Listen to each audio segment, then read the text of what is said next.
Ganito ang buhay probinsya. Nangunguha ng gulay. Ang malunggay kasi masustansya sa katawan ng tao. Kaya hindi talaga mawawala ito sa mga isdang may sabaw. Naglalakad sa gilid ng kalsada at natutulog. Nag-iigib ng tubig na pampaligo at panghugas. Nagbubunot ng niyog at nagduduyan-duyan. Tingnan nyo naman, tuwang-tuwa, nagpapatuka ng manok sa umaga at kumakanta sa gabi.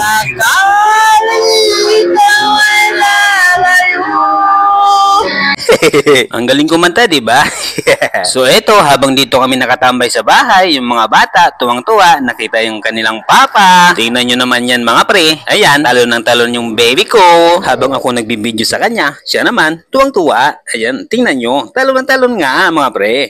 Dito kasi sa kanilang probinsya, ang kanilang bahay, dito lamang sa gilid ng highway. Kaya napakadelikado sa mga batang maliliit mga pre. Kasi nga, ang bibilis ng mga sasakyan dito. So ito na nga, ngayong umaga ay kami ay maliligo sa ilog. Kaya lang, ang batang iri, panay harot sa kanyang papa. Ayan no, sakay na sakay sa likod. Ito na nga, yung dalawang bata ay napaka-excited maligo sa ilog.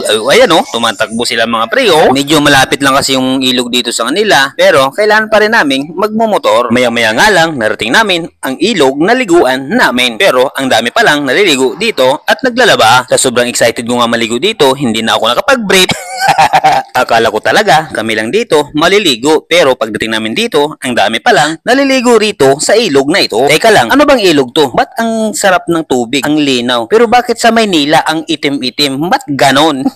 Teka lang mga pre, saang probinsya nyo na may ganitong ilog? Please paki-comment at paki-follow na rin sa aking Facebook page mga pre. Support lang sa aking page mga pre. Maraming salamat sa inyo. Babalik tayo. So ito na nga, naliligo na nga kami. Ang sarap talaga maligo dito sa ilog na ito. Pansin ko lang, ang isang bata ay talon ng talon sa ilog. Ang lupit talaga. Ang galing pa lumangoy. Tingnan nyo naman. Samantalang ako dito lang sa mababaw kasi nga hindi tayo marunong lumangoy. Baga malunod. Kawawa naman. So ayan na nga, dahil hindi tayo marunong lumangoy, dito lang muna tayo sa gilid habang tayo gumagawa ng video. At pansin ko lang dito mga pre, yung anak ko parang ayaw nang umahon sa tubig. Sobrang sarap na sarap talaga. Maya-maya nga lang, sinabihan ko na, tayo na at umuwi na tayo. Kasi anong oras na? Meron kasing kaming puntahan at ipapasyal ko yung anak ko sa bayan. At pagkatapos nga nilang magbihis, agad-agad naman kaming umalis papuntang Dipolog. Maya-maya nga lang, narating na namin ang bayan ng Dipolog. Sa sobrang excited ng anak ko, agad-agad guman itong pinasok sa aming kakainan. So ito na nga, dito na kami sa loob. Sobrang tagal pala dumating yung order namin kasi ang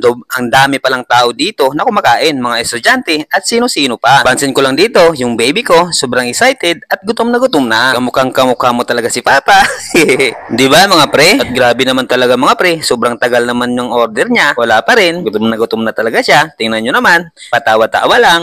So dahil hindi nga dumating yung order niya, umuwi na lang kami. Ito na mga pre. Pero joke lang mga pre. Pagkatapos nga namin kumain, agad-agad naman kaming umuwi. At sabi ko sa kanya, halika na rito at umuwi na tayo. Tawagin mo nga si mama mo doon. Sobrang kulit mo talaga, Sebi. Pero cute na cute. At habang kami ay pauwi, habang kami ay nagmumotor, nasa motor, siya naman ay tulog na tulog. So mga pre, dito lang. Bye-bye. Maraming salamat sa inyo.